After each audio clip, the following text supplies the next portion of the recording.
कभी सोचा है कि आजकल वेदर इतना अनप्रिडिक्टेबल क्यों हो गया है?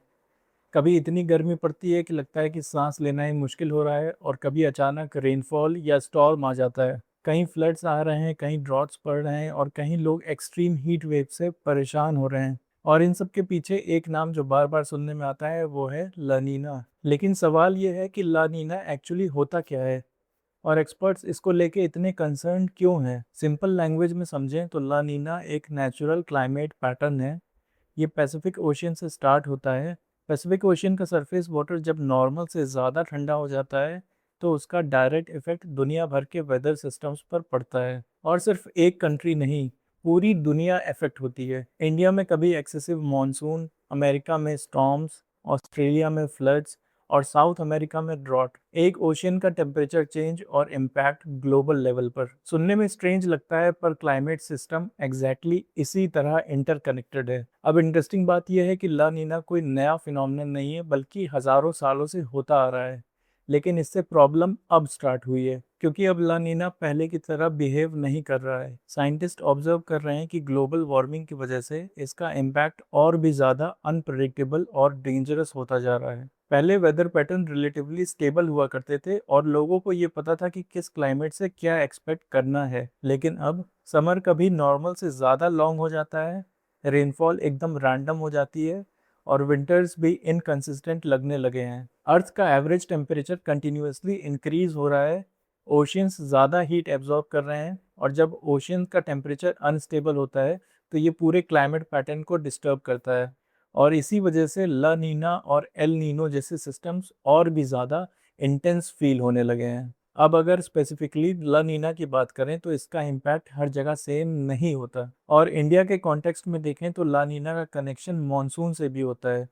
ला नीना कई बार स्ट्रॉन्गर मॉनसून ला सकता है, लेकिन स्ट्रॉन्गर हमेशा गुड न्यूज़ नहीं होता। अगर रेनफॉल कंट्रोल्ड हो तो एग्रीकल्चर के लिए बेनिफिशियल होता है, लेकिन एक्सेसिव रेनफॉल फ्लड्स क्रिएट कर सकता है, सिटीज़ वाटर लॉक्ड हो जाती हैं, इंफ्रास्ट्रक्चर कोलैप्स होने लगते हैं और फार्मर्स की क्रॉप्स भी डिस्ट्रॉय हो सकती है। एक तरफ पानी की कमी और दूसरी तरफ इतना पानी हो जाए कि कंट्रोल करना ही मुश्किल हो जाए, और यही क्लाइमेट इम्बैलेंस है। एक्सपर्ट्स के अकॉर्डिंग आने वाले समय में ये और कॉमन हो सकता है। सबसे डेंजरस चीज़ पता है क्या है? अनप्रिडिक्टेबिलिटी। पहले साइंटिस्ट क्लाइमेट सिस्टम को काफ़ी एक्यूरेटली प्रेडिक्ट कर लेते थे, लेकिन अब एटमॉस्फेयर और ओशन इतने रैपिडली चेंज हो रहे हैं कि फोरकास्ट भी डिफ़िकल्ट होते जा रहे हैं। कब स्टार्ट होगा, कितना स्ट्रॉन्ग रहेगा और कितनी देर तक चलेगा, ये सब प्रेडिक्ट करना मुश्किल होता जा रहा है। और जब वेदर अनप्रडिक्टेबल होता है तो इसका इम्पैक्ट सिर्फ एनवायरनमेंट तक लिमिटेड नहीं होता। इकॉनमी इफेक्ट होती है, फूड प्राइसेस इंक्रीज होती है, एग्रीकल्चर डैमेज होता है, इंश्योरेंस लॉसेस बढ़ते हैं और millions of people directly impact होते हैं। सोचो, एक फार्मर पूरे साल की क्रॉप वेदर के बेसिस पे प्लान करता है। अगर रेनफॉल पैटर्न ही चेंज हो जाए तो उसकी पूरी इनकम रिस्क में आ सकती है। इसी तरह कोस्टल एरियाज में रहने वाले लोग स्टॉर्म्स और फ्लड की वजह से कॉन्स्टेंटली वल्नरेबल होते जा रहे हैं और सिटीज़ भी फुल्ली प्रिपेयर्ड नहीं हैं। आज भी हैवी रेनफॉल आते ही ड्रेनेज सिस्टम फेल हो जाती है, रोड्स फ्लड हो जाते हैं, ट्रांसपोर्ट रुक जाती है और इलेक्ट्रिसिटी पर भी इसका असर पड़ता है। और ये सब साइन है कि क्लाइमेट चेंज अब फ्यूचर प्रॉब्लम नहीं रहा, ये ऑलरेडी प्रेजेंट रियलिटी है। और honestly most of the people climate change को सिर्फ टेम्परेचर इंक्रीज होने के फॉर्म में देखते हैं। लेकिन एक इंटरेस्टिंग चीज़ ये है कि क्लाइमेट चेंज का इम्पैक्ट अब आर्किटेक्चर और इंटीरियर स्पेसेस पर भी डायरेक्टली पड़ रहा है। आजकल बिल्डिंग सिर्फ ब्यूटीफुल दिखाना ही काफ़ी नहीं है, उन्हें क्लाइमेट रिस्पॉन्सिव भी होना पड़ेगा। क्योंकि अब आउटसाइड टेम्परेचर कंटिन्यूसली इंक्रीज कर रहे हैं तो नेचुरली इंटीरियर्स भी हीट ज़्यादा एब्जॉर्ब करते हैं। और इसी वजह से अब आर्किटेक्ट्स और डिज़ाइनर्स पैसिव कूलिंग टेक्निक्स पर ज़्यादा फोकस कर रहे हैं, जैसे proper ventilation, cross air flow, heat resistant materials, thicker insulated walls, reflective services, natural light का कंट्रोल्ड यूज़ और इंडोर प्लांट्स। पहले लोग हाउसेस को क्लाइमेट के अकॉर्डिंग डिज़ाइन करते थे, जैसे कि हाई सीलिंग्स, कोर्टयार्ड्स, जाली pattern, shaded Windows and air flow oriented layouts. ये सिर्फ एस्थेटिक्स नहीं थे, ये नेचुरल कूलिंग सिस्टम्स थे। लेकिन मॉडर्न सिटीज़ में ग्लास हैवी बिल्डिंग्स और हीट ट्रैपिंग मटेरियल की वजह से इंटीरियर्स और भी ज़्यादा वार्म फील करने लगे हैं।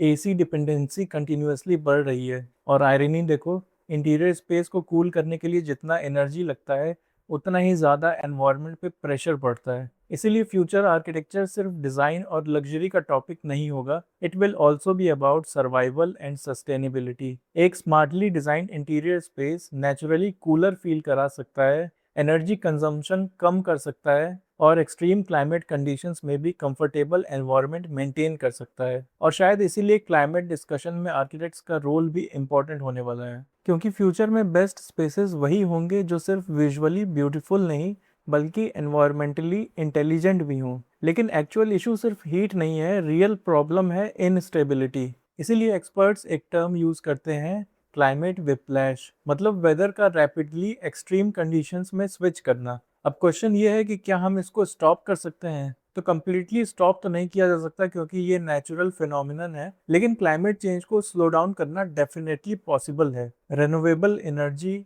Less pollution, better urban planning, water conservation and sustainable systems, ये सब स्मॉल स्टेप्स लग सकते हैं पर लॉन्ग टर्म में ह्यूज इम्पैक्ट क्रिएट करते हैं। और सबसे इम्पॉर्टेंट चीज़ है अवेयरनेस, क्योंकि जब तक लोग प्रॉब्लम को समझेंगे नहीं, सॉल्यूशंस भी सीरियसली नहीं लिए जाएंगे। तो नेक्स्ट टाइम जब आप अनयूजुअल वेदर देखो, जैसे कि एक्सट्रीम हीट, रैंडम रेनफॉल और अनएक्सपेक्टेड स्टॉर्म्स, शायद वो एक सिर्फ नॉर्मल वेदर अपडेट ना हो, बल्कि एक रिमाइंडर हो कि अर्थ का टेम्परेचर रैपिडली चेंज हो रहा है और हम सब उसका पार्ट हैं। द क्वेश्चन इज, क्या हम टाइम रहते समझ पाएंगे, और will we react only when things become irreversible? Because future का वेदर सिर्फ फोरकास्ट का मैटर नहीं रहा, अब इट्स बिकमिंग अ वार्निंग।